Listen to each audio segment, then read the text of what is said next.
Hi friends, நான் உங்கள் Manoj from Manoj academy. நம்ம பார்க்க போகிற டாபிக் சிம்பிளிஃபிகேஷன் தான் பார்க்க போகிறோம்.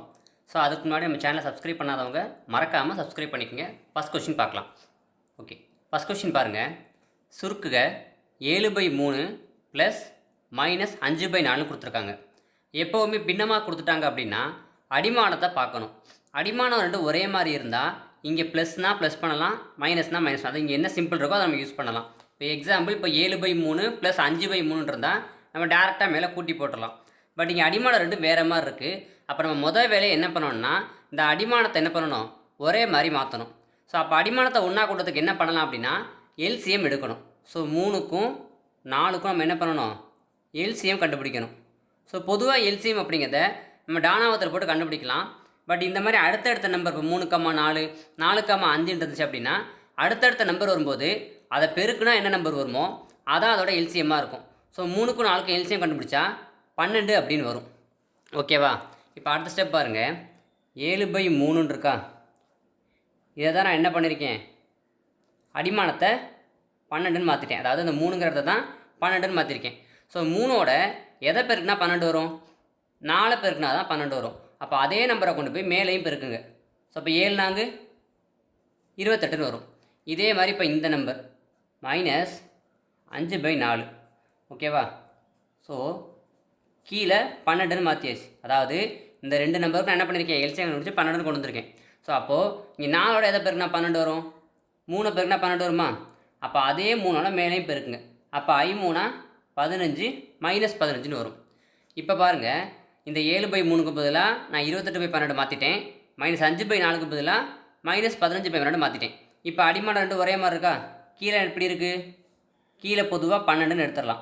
அப்போ அடுக்கு என்ன பண்ணலாம், கூட்டலாமா? ஸோ இங்கே ப்ளஸ் இருக்குது. ஸோ பாருங்கள் 28 ப்ளஸ்ஸு இங்கே -15ன்னு இருக்குது. ஸோ அடுத்து இங்கே போடுறேன். So 28 plus into minus -15 divided by 12ன்னு வரும். இப்போ 28ல் 15 கழிச்சிருங்க. ஸோ 28லேருந்து 15 கழிச்சோம் அப்படின்னா நமக்கு என்ன கிடைக்கும், ஒரு 5 அங்கிட்டு ஒரு 8. ஸோ 13ன்னு வரும். 13 டிவைடட் பை 12 அப்படிங்கிறது தான் ஆன்சர். சரியா? ஸோ முதல்ல அடிமானத்தை ஒரே மாதிரி மாற்றணும், அவ்வளோதான். அடுத்து ரெண்டாவது சம் பாருங்கள். 10,000 வகுத்தல் 100 வகுத்தல் 10ன்னு இருக்குது. ஸோ இதை எப்படி சிம்பிளிஃபை பண்ணலாம் அப்படின்னு பார்த்தீங்கன்னா இந்த மாதிரி இருந்தால் நம்ம முதல்ல ஒவ்வொன்றா டிவைட் பண்ணியும் போடலாம். பட் அது கொஞ்சம் குழப்பம். ஃபஸ்ட்டு என்ன பண்ணுங்கள், இந்த நம்பரை அப்படியே எடுத்து எழுதுங்க. 10,000 இந்த வகுத்தலை பெருக்கலாக மாற்றிடுங்க. வகுத்தலை பெருக்கலாக மாற்றினா அடுத்த இருக்க நம்பரை 1/ன்னு எடுத்து எழுதலாம். சரியா? ஸோ இப்படி போடுங்க. ஸோ வகுத்தலை பெருக்கலாக மாற்றிட்டு அடுத்த இருக்க நம்பரை 1/ன்னு எழுதுறேன். ஸோ டிவைட் மல்டிப்ளிகேஷன் எழுதிக்கலாம். ஸோ அடுத்து ஒரு 1/100, சாரி 1/10. இப்போ கேன்சல் பண்ணுங்கள். இந்த 2 ஜீரோவையும் இந்த 2 ஜீரோவையும் கேன்சல் பண்ணிடலாம். இந்த ஒரு ஜீரோவையும் இந்த ஒரு ஜீரோவையும் கேன்சல் பண்ணலாம். ஸோ ஆன்சர் வந்து 10ன்னு வரும். இதை நீங்கள் டேரெக்டாக என்ன பண்ணலான்னா 10,000 டிவைட் பை 100ன்னு போட்டு அடித்து கொடுத்துட்டு அப்புறம் வர ஆன்சரை 10ஆல் அடித்து கொடுத்தும் போடலாம். ஓகேவா? பட் இப்படி போட்டால் கொஞ்சம் ஈஸியாக இருக்கும். ஓகே, அடுத்து மூணாவது சம் பாருங்கள். 2/3 whole power -2 into 3/2 whole power 2ன்னு கொடுத்துருக்காங்க. இதை எப்படி சிம்பிளிஃபிகேஷன் பண்ணலான்னு பார்த்தா இதை பார்த்ததுமே சில பேர் யோசிப்போம், 2 அடுக்கில் இருக்கே அப்படின்னு சொல்லிட்டு. இது ஒரு சின்ன கான்செப்ட் தெரிஞ்சால் போதும், ஒன்றுமே கிடையாது. இப்போது a/m ஹோல் பவர் nன்னு இருக்குன்னு வச்சுக்கோங்களேன். இதை நம்ம எப்படி எழுதலான்னு பார்த்தீங்கன்னா a/m × n எழுதலாம். அதாவது அடுக்கில் 2 நம்பர் இருக்குது அப்படின்னா அது ரெண்டையும் நம்ம என்ன பண்ணலாம், பெருக்கல்ல கொண்டு வந்துடலாம். இங்கே பாருங்கள் 3, அதோட அடுக்கில் -2, 2 அடுக்கு இருக்குது. அப்போ என்ன பண்ணலாம், இதை நம்ம இந்த ஃபார்மாக யூஸ் பண்ணலாமா? So a/n whole power n இருக்கா? அப்போது இதை எப்படி எழுதலாம், 2. ஸோ அந்த ஹோல் பவரில் இருக்க 3 -2, அதாவது 3ஐயும் -2ஐயும் பெருக்கிக்கலாம்.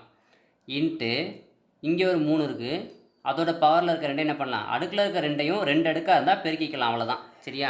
இப்போ ஈஸியாக சால்வ் பண்ணலாமா? So 2/3 -6 into 3/4.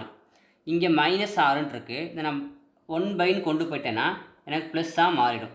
அதாவது a/m அப்படின்னு இருக்கிறத நம்ம 1/a/mன்னு எழுதிக்கலாம். சரியா? ஸோ இங்கே மைனஸு டிவைடில் கொண்டு போகும்போது ப்ளஸ்ஸாக மாறிடும். ஸோ 2/6ன்னு இருக்கும் இன்ட்டு 3/4ன்னு இருக்கும். சரியா? இப்போது 3/4 டிவைடட் பை 2/6ன்னு இருக்கும்.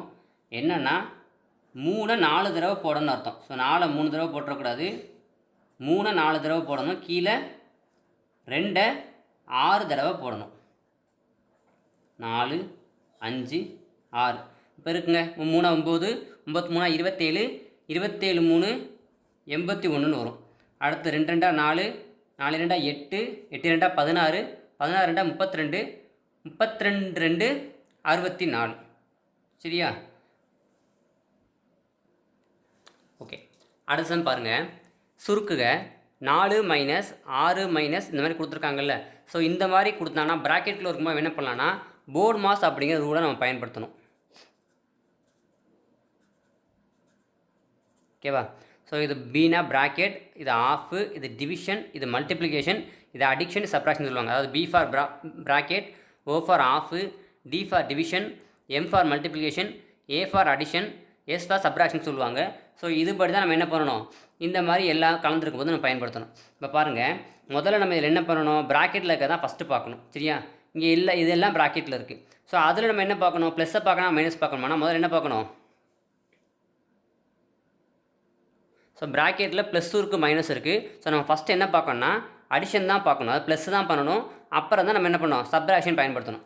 ஸோ ஃபஸ்ட் நான் என்ன பண்ணுறேன், இந்த ப்ராக்கெட்டில் இருக்கிறத மட்டும் பார்க்குறேன். சரியா? இதை மட்டும் பாருங்கள். இதில் அந்த 10 6 ப்ளஸில் இருக்குது. ஸோ 10 6 கூட்டினா 16, 16ல் 8 போச்சுன்னா 8ன்னு வருமா? இப்போ மற்ற எழுதுனேன் பாருங்கள், 4 மைனஸ் 6 மைனஸ் இந்த ப்ராக்கெட் அப்படியே இருக்கட்டும் 12 மைனஸ் இதுவும் ப்ளஸ்ஸு, அதாவது 10 6 கூட்டினா 16, 16ல் 8 போச்சுன்னா 8ன்னு வந்துடும்.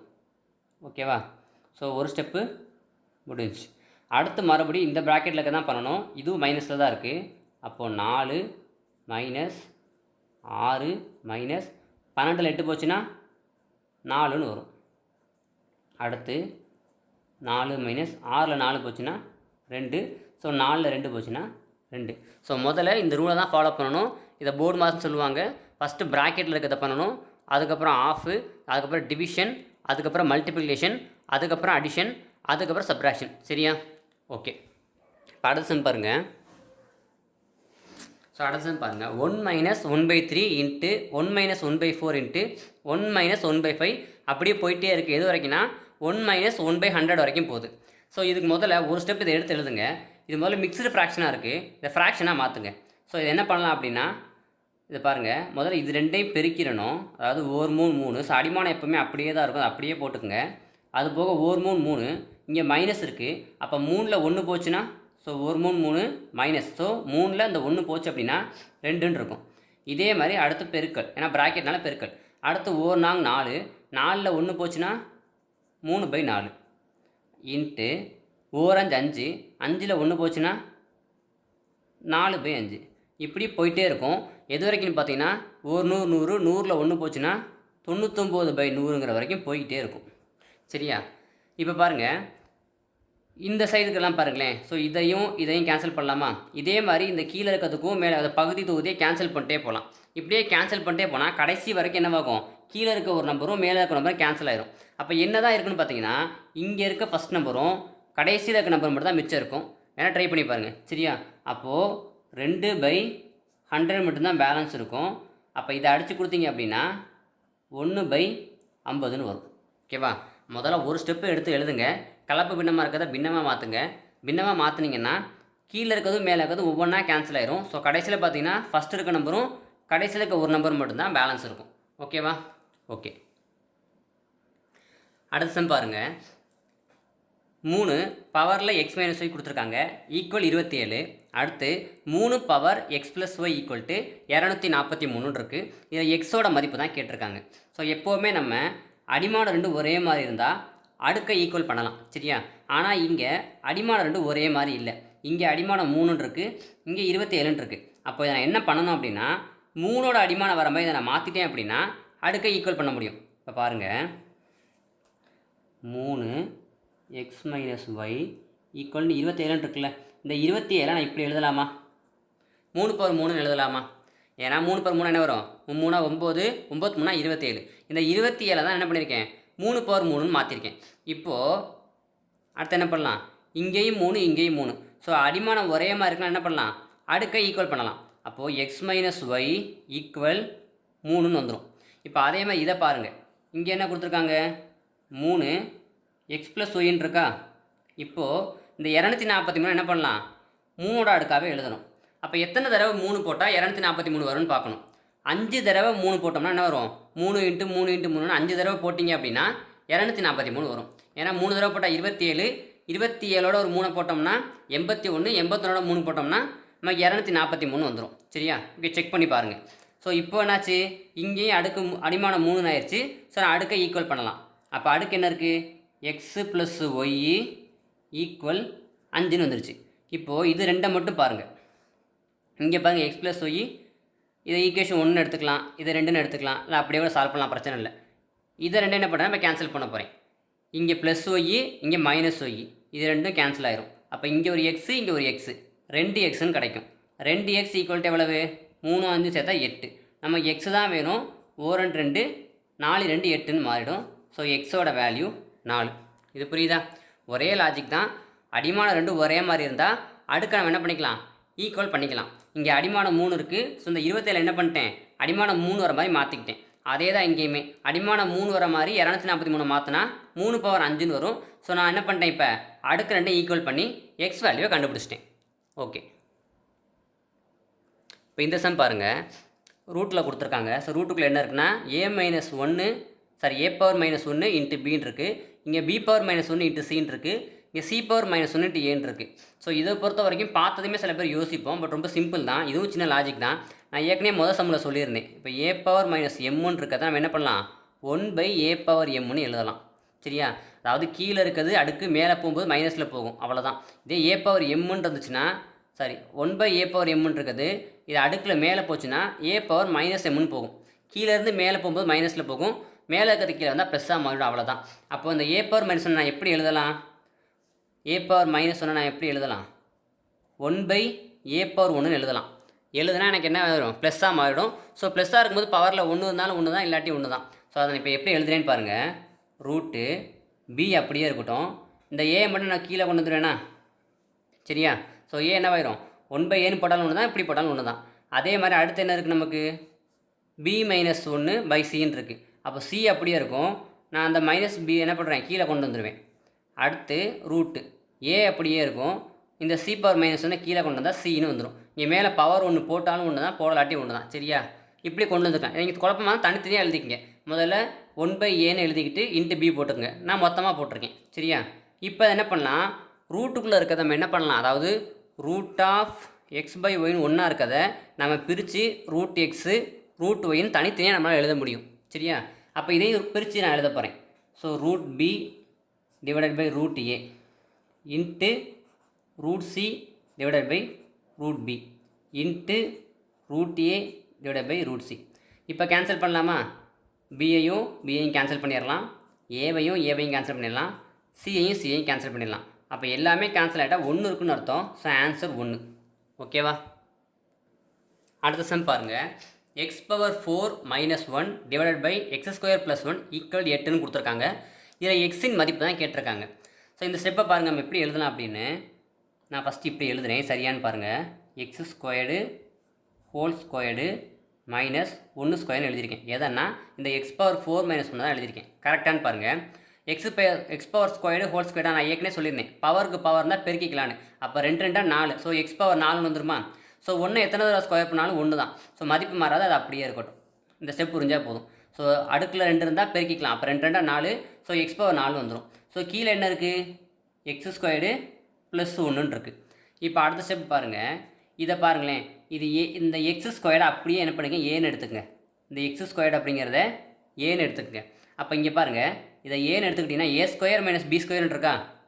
அப்போ a² - b² ஃபார்முலா என்ன, a² - b² formula a + b into a - bன்னு எழுதலாமா.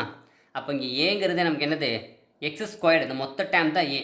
அப்போ a² என்ன எழுத போகிறேன், a + b என்ன எழுத போகிறேன் x² + 1 இன்ட்டு, ஓகேவா. அடுத்து a - b, ஸோ x² - 1. சரியா, இதை a² - b² ஃபார்முலா இருக்கனால நான் a + b a - b எழுதிக்கிட்டேன். But ஏங்கிற இடத்துல நம்ம என்ன பண்ணணும், எக்ஸ் ஸ்கொயர் ஹோல் டைமே தான் எடுத்திருக்கேன். அப்போது ஏ ப்ளஸ் பினா எக்ஸ் ஸ்கொயர் ப்ளஸ் 1. ஸோ ஏ மைனஸ் பினா எக்ஸ் ஸ்கொயர்டு மைனஸ் 1. அடுத்து கீழே என்ன இருக்குது? ஒரு எக்ஸ் ஸ்கொயர்டு ப்ளஸ் 1 இருக்குது. இப்போ கேன்சல் பண்ணலாமா? இதையும் கட் பண்ணிடலாம். பேலன்ஸ் என்ன இருக்குது நமக்கு? ஒரு எக்ஸ் ஸ்கொயர்டு மைனஸ் 1 இருக்குது. பட் ஈக்குவல் 8ன்னு ஒன்று இருக்குது பார்த்தீங்களா? இப்போ அதை கொண்டாந்து ஈக்குவல் பண்ணுங்கள். சரியா? நமக்கு எக்ஸோட மதிப்பு தான் தேவை. ஸோ நமக்கு எக்ஸோட மதிப்பு எக்ஸ் ஸ்கொயர்டு அப்படியே வச்சுக்கோங்க. இந்த மைனஸ் 1 அங்கிட்டு போச்சுன்னா ப்ளஸ் 1 போகுமா? ஸோ அப்போது எக்ஸ் ஸ்கொயர்டு ஈக்குவல் டு 9ன்னு வந்துடும். அப்போ நமக்கு எக்ஸ் ஸ்கொயர் தேவையில்ல, எக்ஸ் தான் தேவை. அப்போ இந்த பக்கம் நீங்கள் என்ன பண்ணுங்கள், 9 ரூட் ஸ்கொயர் ரூட் எடுக்கும் பொழுது 3ன்னு வந்துடும். பட் ஸ்கொயர் ரூட் எடுக்கிறனால ப்ளஸ் ஆர் மைனஸ் 3ன்னு போடணும். சரியா? இது தப்பு பண்ணிடக்கூடாது. ஸோ எக்ஸோட வேல்யூ ப்ளஸ் ஆர் மைனஸ் 3ங்கிறது ஆன்சர். ஓகேவா? ஸோ இந்த சம் உங்களுக்கு யூஸ்ஃபுல்லாக இருக்கும்னு நினைக்கிறேன். வீடியோ பிடிச்சிருந்துச்சி அப்படின்னா மறக்காமல் லைக் பண்ணுங்கள், உங்கள் ஃப்ரெண்ட்ஸுக்கும் ஷேர் பண்ணுங்கள். அட் த சேம் டைம் சேனலை மறக்காமல் சப்ஸ்கிரைப் பண்ணிக்கோங்க. அடுத்த வீடியோவில் பார்க்கலாம். தேங்க்யூ.